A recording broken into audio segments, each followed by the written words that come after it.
Hey everyone, welcome to day 2 of 10 for 10. Today we're going to talk about sharing your story.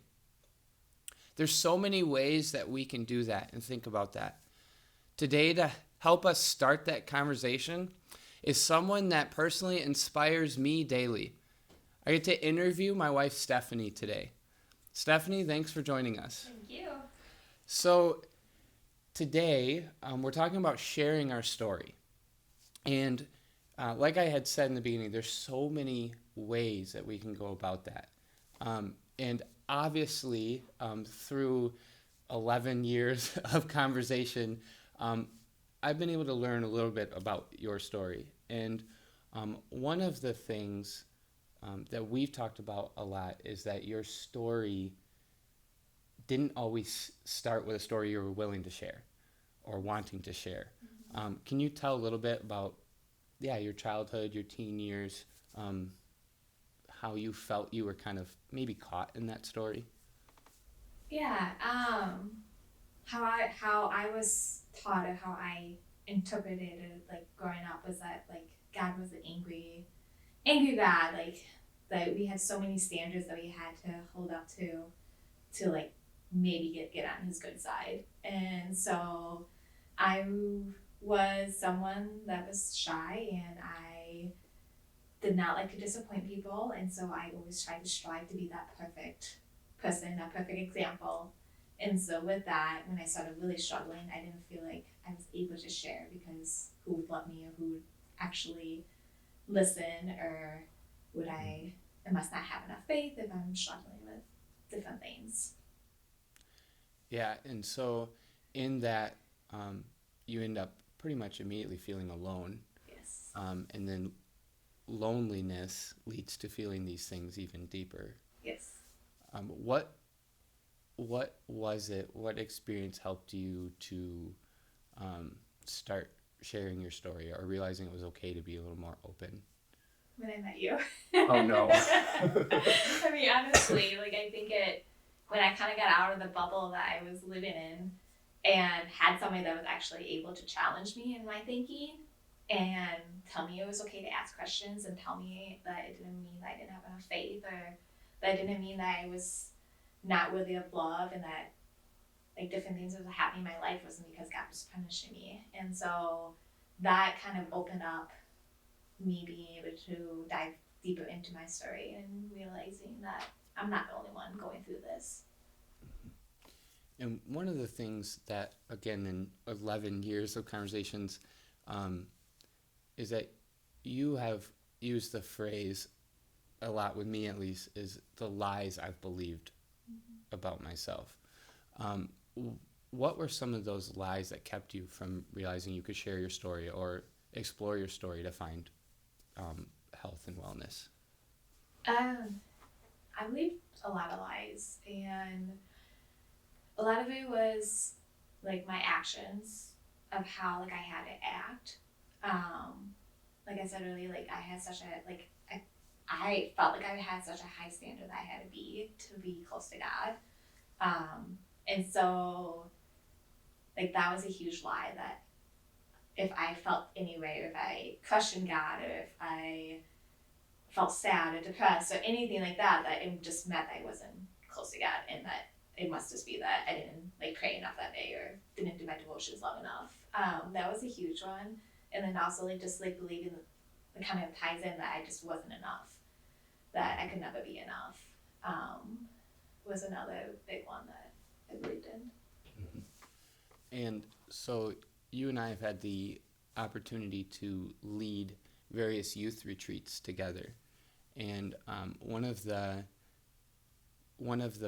parts of youth retreats that, for me personally, is really cool is that you have been willing to um, share parts of your story with youth to help them have that moment or realization that they can stop believing these lies. They can,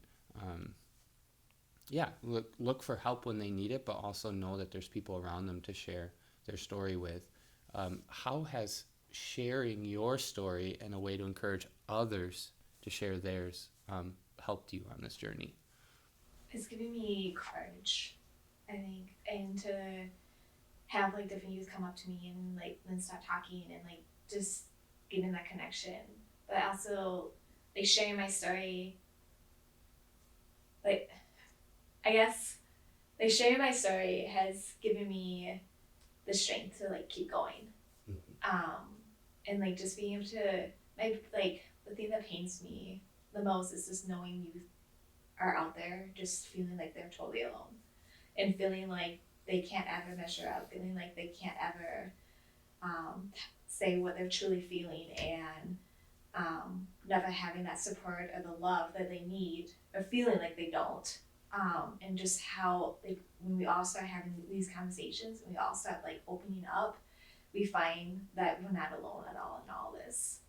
And so just with that, like me like knowing that I needed to speak up and I needed to start sharing my story and being able to help others know that they're not alone at all in this, and that it's okay to question and it's okay to have a bad day and it's okay to ask for help. Yeah. I I read once that someone said it should be as normal to ask for help when you're having a bad day emotionally or mentally as it is to call the doctor when you have a really bad cold. How does that fit into sharing your story? How does knowing that it's okay to ask for help fit into your experience of sharing your story?